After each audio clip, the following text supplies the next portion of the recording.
সরকারকে অনুরোধ করেছি, সহযোগিতা করেছি, চাপ প্রয়োগ করেছি। আমরা এটা অব্যাহত রাখব। গাজী গ্যাস স্টোভ, রান্নায় আনে শিল্পের ছোঁয়া। দেশ এবং জাতির জন্য ইতিহাসকে আল্লাহ তাআলা কবুল করুন, তাদেরকে আল্লাহ তাআলা শাহাদাতের মর্যাদা দান করুন। পঙ্গু হয়েছেন অসংখ্য মানুষ, পঙ্গুত্বের কষ্ট নিয়ে তারা যেন জীবন্ত লাশ হয়ে অনেকে আছে। মেরুদণ্ডে আঘাত নিয়ে অনেকে প্যারালাইজড হয়ে নিজের ঘরের বিছানায় কিংবা হাসপাতালে কাতরাচ্ছে। আবার অনেকের অবস্থা তার চেয়ে খারাপ। তাদেরকে পরিবারের সামনে থেকে তুলে নেওয়া হয়েছে, ব্যবসা প্রতিষ্ঠান থেকে, কর্মস্থল থেকে তুলে নেওয়া হয়েছে। তাদের অনেকেরই খোঁজখবর আজ পর্যন্ত নেই। সৌভাগ্যবান অল্প কিছু মানুষ কেবল ফিরে এসেছেন কথিত জল্লাদখানা আয়নাগর থেকে। বাকিদের সন্ধান তাদের আপনজন, প্রিয়জন, সহকর্মীরা জানে না তারা কোথায় আছে। অসংখ্য মানুষকে তাদের ন্যায্য কর্মস্থল, চাকরি থেকে তাড়িয়ে দেওয়া হয়েছে, রিজেক্ট করে নেওয়া হয়েছে। এই তাণ্ডবের জ্বালা সহ্য না করতে পেরে অনেকে দেশ ছাড়তেও বাধ্য হয়েছে। এরকমই একটি কষ্টের ইতিহাস বুকে ধারণ করে বাংলাদেশে গিয়ে চলছে। আল্লাহ তাআলার অশেষ মেহেরবানি, গত বছরের 5 তারিখ আগস্ট মাসের ফেসিবাদের পতন হয়েছে। এখন ফেসিবাদের পতন হলো নাকি ফেসিবাদীদের পতন হলো তা নিয়েও আমাদেরকে চিন্তা করতে হচ্ছে। আমাদের দুঃখের ইতিহাসের এখনো আমরা জাতি হিসাবে ইতি টানতে পারিনি।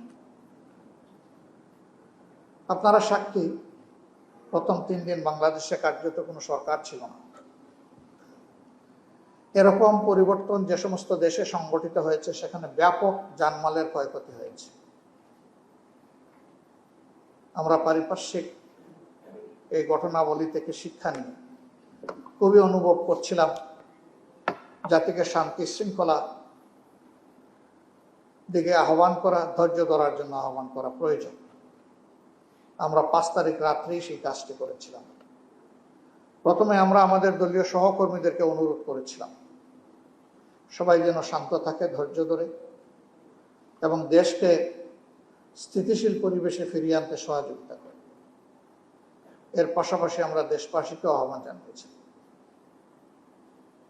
আমাদের মতো অন্যান্য দলও সে আহ্বান জানিয়েছে, যার ফলশ্রুতিতে আমরা লক্ষ্য করি অন্যান্য দেশে এ ধরনের পরিবর্তনের পর যা ঘটেছে সেই তুলনায় বাংলাদেশে তেমন কিছুই ঘটেনি।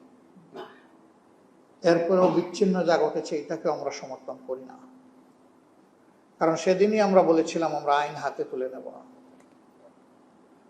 যারা ক্ষতিগ্রস্ত, যারা ভিকটিম, তারা অবশ্যই ন্যায় বিচার পাওয়ার অধিকার রাখেন এবং প্রতিকার চাইতে হবে আইনি পন্থায়, নিজের হাতে আইন তুলে নিয়ে নয়।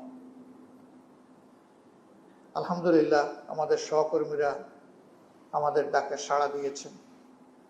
2-1 জায়গায় তার হালকা ব্যতিক্রম যেটা ঘটেছে, সংগঠন এখানে যথাযথ পদক্ষেপ নিয়েছে, কারো মুখের দিকে তাকায়নি। কারণ আমরা কোনো বিশৃঙ্খলাকে সমর্থন করি না এবং সমাজে যারা বিশৃঙ্খলা সৃষ্টি করে তাদেরকে আমরা লালন পোষণ করি না। এ পরিবর্তনের পর আমাদের প্রথম অগ্রাধিকার ছিল ক্রন্দনরত শহীদ পরিবারগুলোর পাশে যাওয়া, দাঁড়ানো। দল হিসাবে নিশ্চয়ই আমাদের সীমাবদ্ধতা আছে, তারপরেও মানবিক দায়বোধের জায়গা থেকে আমরা চেষ্টা করেছি প্রত্যেকটি শহীদ পরিবারে পৌঁছে যাওয়ার, তাদেরকে সান্ত্বনা দেওয়ার এবং একটা সংগঠন হিসাবে যতটুকু সম্ভব সেই সাপোর্টটুকু তাদেরকে আমরা দেওয়ার চেষ্টা করেছি। আমরা কৃতজ্ঞ, তারা আমাদেরকে সুযোগ করে দিয়েছেন সেখানে যাওয়ার এবং আমাদের সাপোর্টও তারা অনুগ্রহ করে গ্রহণ করেছে। তারা গ্রহণ না করলে আমরা এই সুযোগটা নিতে পারতাম না। এই জন্য আবারও তাদের প্রতি আমরা কৃতজ্ঞতা জানাই। এরপরে অগ্রাধিকার আমাদের ছিল আহত এবং পঙ্গু যারা হয়েছেন তাদের দিকে নজর দেওয়া। কিন্তু এই চ্যাপ্টার এত বিশাল, আমাদের হিসাব মতো 24,000-এর ঊর্ধ্বে মানুষ মারাত্মকভাবে আঘাতপ্রাপ্ত হয়েছে, ক্রিটিক্যালি ইনজোর্ড। তাদের আঘাত খুবই ভয়াবহ, খুবই মারাত্মক, খুবই গভীর। এদের মধ্যে প্যারালাইজড ভাই বোনেরাও আছে। এই চ্যাপ্টারে আমরা খুব বড় কিছু করতে পারিনি, কিন্তু আমরা তাদের সাথেও আছি। কিভাবে তাদেরকে দেশের ভিতরে চিকিৎসা সর্বোচ্চটা দেওয়া যায় এবং বিদেশে পাঠানোর জন্য সরকার কি উদ্যোগ নিতে পারে, আমরা সেই ব্যাপারে সরকারকে অনুরোধ করেছি, সহযোগিতা করেছি, চাপ প্রয়োগ করেছি। আমরা এটা অব্যাহত রাখব, কারণ তাদেরই ত্যাগের ফসল আজকের পরিবর্তিত বাংলাদেশ। জাতি হিসাবে সকলেই আমরা তাদের কাছে কৃতজ্ঞ।